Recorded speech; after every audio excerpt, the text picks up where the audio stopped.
ایک قوم، ایک امت ایسی ہے کہ جس نے اپنے رسول کو رد کیا اور اسے ہلاک نہیں کیا گیا۔ حضرت نوح کی قوم غرق، حضرت ہود کی قوم ختم، حضرت صالح کی قوم ختم، حضرت شعیب کی قوم ختم، آل فرعون ختم۔ یہود وہ امت ہے کہ معزول تو ہو گئی، جیسے ہی حضور آ گئے قرآن لے کر معزول ہو گئے۔ وہ جیسے کوئی ایک منصب ہے، اس منصب سے معزول کر دیے گئے، قتل نہیں کیا گیا، انہیں زندہ رکھا گیا۔ منصب تو اب قرآن آ گیا، محمد الرسول اللہ آ گئے صلی اللہ علیہ وسلم، اور کعبے کے گرد ایک نئی امت۔ وَكَذَلِكَ جَعَلْنَاكُمْ أُمَّةً وَسَطًا لِتَكُونُوا شُهَدَاءَ عَلَى النَّاسِ وَيَكُونَ الرَّسُولُ عَلَيْكُمْ شَهِيدًا۔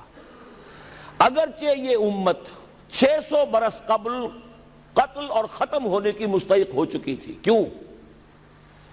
600 برس قبل آئے تھے حضرت مسیح علیہ السلام، اور قرآن میں بھی ہے اور موجودہ بائبل میں بھی ہے کہ حضرت مسیح کو اسرائیل ہی کی طرف بھیجا گیا۔ صرف سورہ آل عمران میں ہے رسولاً الی بنی اسرائیل۔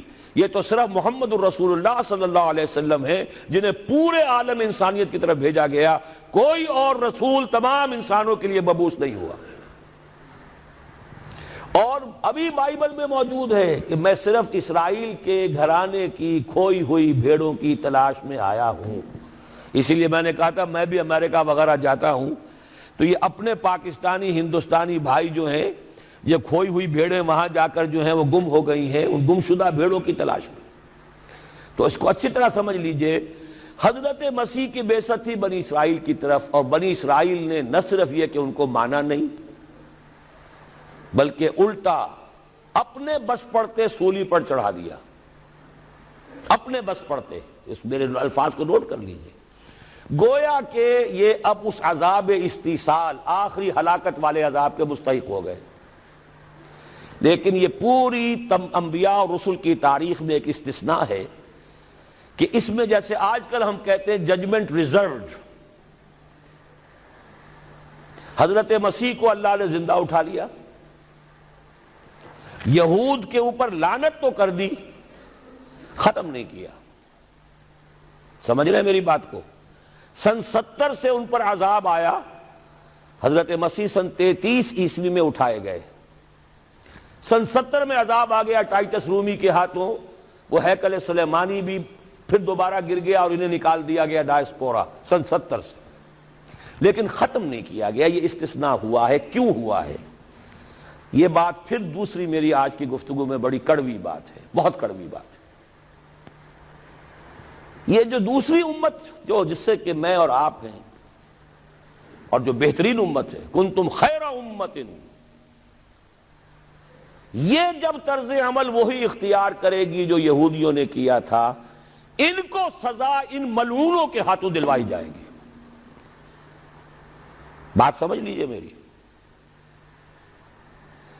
آپ کو معلوم ہے پھانسی کا پھندا کون ڈالتا ہے؟ چوڑا۔ اور ہندوستان میں مجھے بتایا مولانا امین حسن اصلاحی صاحب نے، وہ مشرقی یوپی سے ان کا تعلق ہے، اعظم گڑھ سے، کہ ہمارے علاقے میں یہ رواج تھا کہ اگر کوئی راجپوت شخص کوئی بہت گھناونا کوئی کام کرتا تھا تو اس کو جوتے لگواتے تھے چمار کے ہاتھوں۔ راجپوت کے سر پر راجپوت کا جوتا پڑا تو چلیے جوتا تو ہے، لیکن ہے تو راجپوت کا۔ لیکن جب راجپوت کے سر پر چمار کا جوتا پڑتا تھا، جسے انگریزی میں ہم کہتے ہیں to add insult to injury, ایک تو تکلیف ہو رہی ہے جوتے کی، اور ایک انسلٹ ہو رہی ہے کہ چمار کا جوتا ہے، تو یہ گویا کہ بدترین سزا ہو گئی۔ یہ امت جتنی اونچی ہے، جس کے رتبے ہے سوا، اس کی سوا مشکل ہے، جس کا مقام بلند ہے اسی اعتبار سے ان کو پھر سزا بھی سخت ملتی ہے۔ صاف فرما دیا اللہ تعالیٰ نے سورہ احزاب میں، اے نبی کی بیویوں تم عام لوگوں کی طرح نہیں ہو، لستم کاحد من النساء، لستن کاحد من النساء، اگر تم نے کوئی غلط حرکت کی دوہرا عذاب ملے گا۔ اور بات صحیح ہے، جن کے رتبے ہیں سوا ان کی سوا مشکل ہے۔ اس امت کو عذاب کے کوڑے مارنے والی قوم وہ ملعون اور مغضوب علیہم قوم ہے جس کے لیے قرآن مجید 2 دفعہ کہتا ہے ضربت علیہم الذلۃ والمسکنۃ وباؤوا بغضب من اللہ. اور یہ کوڑے بہت زبردست شکل میں ابھی آنے والے ہیں. میری بات اب آپ نے سمجھ لی کیوں رکھا گیا یہود کو, یہ جلاد کیوں سنبھال کے رکھے گئے. انہیں بھی سزا دی گئی, اس صدی میں بھی ہٹلر کے ہاتھوں میں بھی 6 ملین 60 لاکھ اس نے ختم کیے. ان پر تو سزا کا سلسلہ چلتا رہا, ایکسٹرمینیٹ نہیں کیا, ختم نہیں کیا, باقی رکھا ہے. اس لیے کہ ان کو کوڑا بنا کر امت مسلمہ کی پیٹھ پر مارنا ہے کہ تمہارا رتبہ, تم محمد کے امتی صلی اللہ علیہ وسلم, ہمارے آخری رسول, ہمارے اکمل رسول, ہمارے خاتم النبیین, خیر البشر, اور ان کی امت ہو کر تمہارا حال یہ ہے.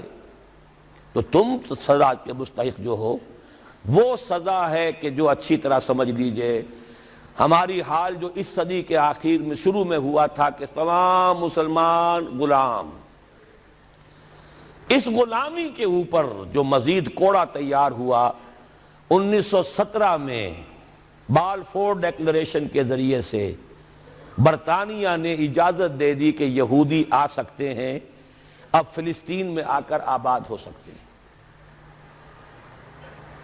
وہ مکان خرید سکتے ہیں, جائیداد خرید سکتے ہیں, زمینیں خرید سکتے ہیں.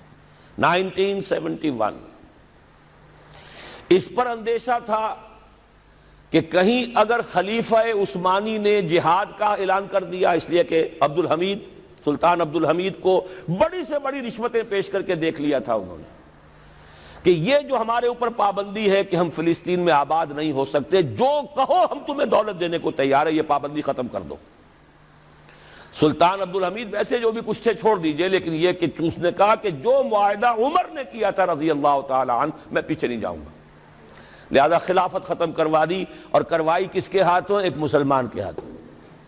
اس لیے کہ فری میسن تھا مصطفیٰ کمال پاشا, فری میسن. یہ سب یہودیوں کے ادارے.